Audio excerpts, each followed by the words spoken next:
Hello friends, welcome to Three Born Talkies. आज जो movie के बारे में मैं आपको बताने जा रही हूँ वो एक थ्रिलर मूवी है जिसका नाम है आई सॉ द डेविल। तो चलिए आज की एक नई मूवी के सफर पर। मूवी के शुरुआत में हम एक सुनसान रास्ते पे एक स्कूल वैन को जाता देखते हैं। उसी रास्ते पे एक लड़की की कार भी खराब हो गई थी, इसलिए वो कार वहीं खड़ी थी। कार के अंदर लड़की अपने फियांसे से बात कर रही थी जिसका नाम किमसू था। तभी वो वैन का ड्राइवर वहाँ आता है और उसे यहाँ अकेले रास्ते पर रहने का रीजन पूछता है। तो वो लड़की उसे बताती है कि उसकी कार खराब होकर बंद पड़ गई है, इसीलिए उसने मैकेनिक को बुलाया है एंड जब तक मैकेनिक नहीं आता तो उसे यहाँ रहना पड़ेगा। पर वो वैन ड्राइवर जबरदस्ती उसके कार को चेक करता है एंड फिर उसकी फ्लैट टायर को ठीक भी कर देता है। तभी उसका फियांसे उसे इस वैन ड्राइवर से थोड़ा अलर्ट रहने को कहता है एंड फिर दोनों कॉल काट देते हैं।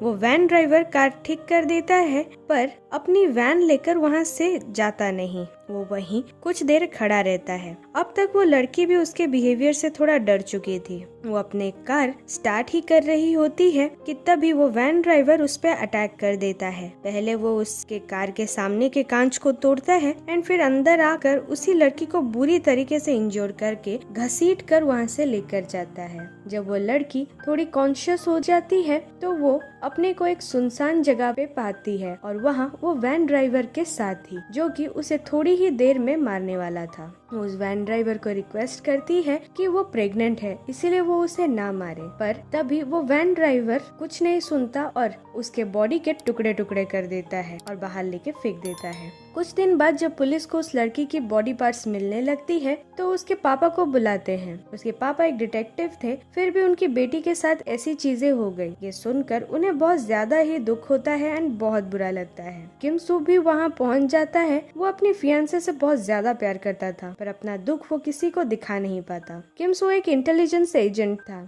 अगले दिन वो ऑफिस जाकर 2 वीक्स की छुट्टी लेता है एंड फिर एक अलग से एजेंट से मिलता है जो कि उसका फ्रेंड था। वो एजेंट उसे एक जीपीएस ट्रैकर का कैप्सूल देता है जिससे ये कैप्सूल जब किसी की बॉडी के अंदर जाएगा तो वो इंसान कहाँ जा रहा है वो ट्रैक हो पाएगा। फिर किम सू अपने फियांसे के पापा से मिलने जाता है एंड एज वो एक डिटेक्टिव थे वो किम सू को कुछ हिस्ट्री शीटर्स के पिक एंड एड्रेस देते हैं जो कि प्रोबेबली इस केस में रिलेटेड हो सकते थे। किम सू वो सारे डॉक्यूमेंट्स लेकर वहाँ से चला जाता है एंड एक्चुअल किलर को ढूंढने की होड़ में लग जाता है। पहले के 2 सस्पेक्ट्स को बुरी तरह मारता है पर ये वो किलर्स नहीं थे, इसीलिए वो 3rd सस्पेक्ट के एड्रेस पे पहुँचता है। उसे वहाँ कई लड़कियों के सामान मिलते हैं एंड फिर अपनी फियांसे का एक रिंग मिलता है। उसे देखकर थोड़ा इमोशनल हो जाता है एंड फिर कंफर्म हो जाता है कि 3rd सस्पेक्ट ही उसका किलर है। दूसरी तरफ किलर का नाम जैंग होता है एंड वो वैन में 3 लड़कियों को लेकर कहीं जा रहा होता है पर उनमें से उसे एक लड़की बहुत ज्यादा पसंद आती है एंड वो उसे मारने के लिए उसे किडनैप कर उसी सुनसान प्लेस में ले आता है। वो उसे मारने ही वाला होता है कि तभी किम सू वहाँ पहुँच जाता है एंड जैंग को उसके नाम से बुलाता है। जैंग खुद का नाम सुनकर थोड़ा चौंक जाता है क्योंकि उसे यकीन नहीं हो रहा था कि उसे कभी कोई ढूंढ पाएगा। वो किम सू को कोरियन पुलिस समझकर बहुत सारे क्वेश्चंस पूछता है पर किम सू उसका कोई भी आंसर नहीं देता। ये देख जैंग उसे अटैक करने उसकी तरफ भागता है पर किम सू उसे बहुत बुरी तरीके से इंजोर करके टॉर्चर करता है। पहले वो जैंग के फेस को प्लास्टिक रैप पे बांध देता है एंड जैसे ही वो मरने वाला हो रहा था वो उसे छोड़ देता है। फिर वो उसे बड़े से पत्थर से मारता है पर फिर वो मरने वाला होता है, फिर से उसे छोड़ देता है। अब तक जैंग अधमरा हो चुका था एंड अब किम उसे उस जीपीएस ट्रैकर पिल को खिला देता है। जैंग जब होश में आता है तो उसके पास कुछ पैसे पड़े थे। उसे लगता है कि किम सू एक साइको है। फिर वो रास्ते में किसी से लिफ्ट मांगता है पर वो लोग भी किलर्स थे। वो उनके गाड़ी के डिक्की में एक डेड बॉडी को ले जा रहे थे और उसे अब जैंग जहाँ जहाँ जा रहा था किम को अपने जीपीएस ट्रैकर की मदद से वो सारी जगह जान पा रहा था एंड फिर किम सू उसका पीछा करने लगता है।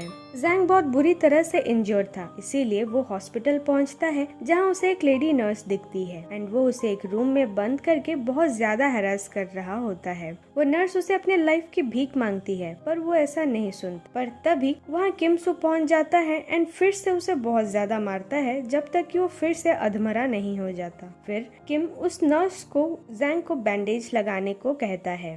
जैसे ही वो नर्स थोड़ी बाहर जाती है, वो जैंग के कान में कहता है कि ऐसे टॉर्चर्स तो अब हमेशा ही चलेंगे, ये तो बस शुरुआत है। फिर जैंग के पैरों को वो बुरी तरह से काटता और इंजोर्ड कर देता है। अब जैंग एक अलग जगह पे जाता है एंड अपनी कार से बड़े ही दर्द में खुद को घसीटता हुआ बाहर निकलता है। उसे समझ नहीं आ रहा था किम सू एक्चुअल में है कौन एंड उसके साथ ऐसा क्यों कर रहा है। फिर उसे याद आता है कि शायद उसने जिन लड़कियों को मारा था, शायद किम सू उनमें से किसी का रिलेटिव है। फिर वो सोचता है कि अगर उनका रिलेटिव है तो मुझे पता नहीं कैसे वो मेरी जगह पे कैसे पहुंच जाता है। अब उसे लगता है कि शायद उसने उस पे एक ट्रांसमीटर फिट कर दिया है। वो अपनी गाड़ी, अपने शूज, अपने पॉकेट्स हर जगह ढूंढता है पर उसे वो ट्रांसमीटर कहीं नहीं मिलता। वो फिर अपनी गाड़ी से कहीं दूर जाता है एंड गाड़ी चेंज कर अलग गाड़ी में फिर अपने घर तक आता है। अब भी किम सू जैंग का पीछा कर रहा था। तभी उसे उसके फियांसे के फादर का कॉल आता है जो उसे कहते हैं कि वो जैंग का पीछा छोड़ दे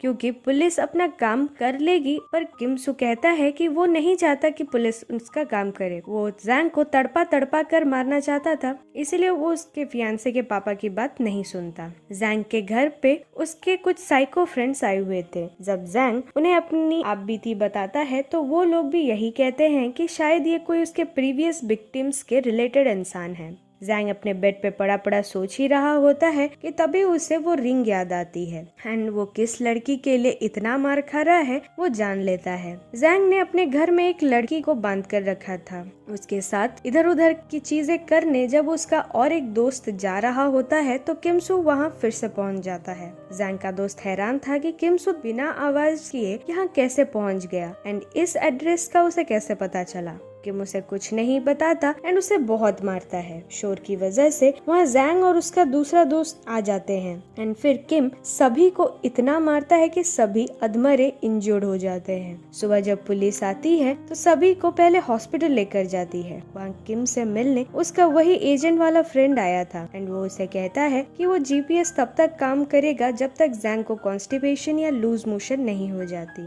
किम उसे कहता है कि वो जैंग को अच्छे से एक बार सबक सिखाएगा जैसे कि वो अगली बार ऐसी हरकत करने से भी डरे।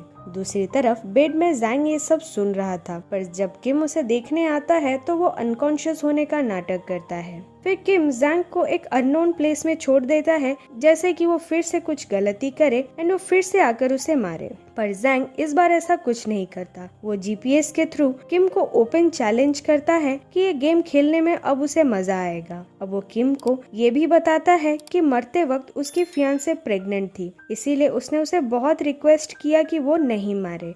पर जैंग ने उन दोनों को मार दिया और काट काट के टुकड़े कर दिए। ये सुनकर किम बहुत ज्यादा डिस्टर्ब्ड हो जाता है। अब जैंग एक मेडिसिन शॉप में जाकर लूज मोशन की मेडिसिन खरीद लेता है एंड फाइनली वो ट्रैकर निकाल कर किसी और में डाल देता है। जब तक किम जैंग के पास पहुंचता, जैंग वहां से जा चुका था एंड अब किम को पता नहीं था कि जैंग आगे क्या करने वाला है, इसीलिए वो सीधे जैंग के उस फ्रेंड के पास हॉस्पिटल पहुंच जाता है एंड वहाँ उसे पूछता है कि अब जैंग का मोटिव क्या है। तो वो हंसकर बताता है कि तुम अभी तक जैंग के दिमाग को नहीं पढ़ पाए, अब वो तुम्हारी गर्लफ्रेंड की फैमिली को हर्ट करेगा जिससे कि तुम और हर्ट हो जाओ एंड फिर अगर उसे पुलिस पकड़ भी ले तभी उसे कोई फर्क नहीं पड़ेगा। किम उसके बाद सीधे वहाँ से अपनी फियांसे के घर जाने के लिए निकलता है पर तभी उसका एक फ्रेंड उसे कॉल करके कहता है कि अभी जैंग ने वायरलेस में एक चैलेंज किया है कि वो कोई जरूरी काम करने जा रहा है एंड इस बात का किम को बहुत पछतावा होगा। किम अपने फ्रेंड से जैंग का लोकेशन पता करता है एंड जैसे ही वो उसकी लोकेशन देखता है वो थोड़ा घबरा जाता है क्योंकि वो लोकेशन उसके फियांसे का घर था।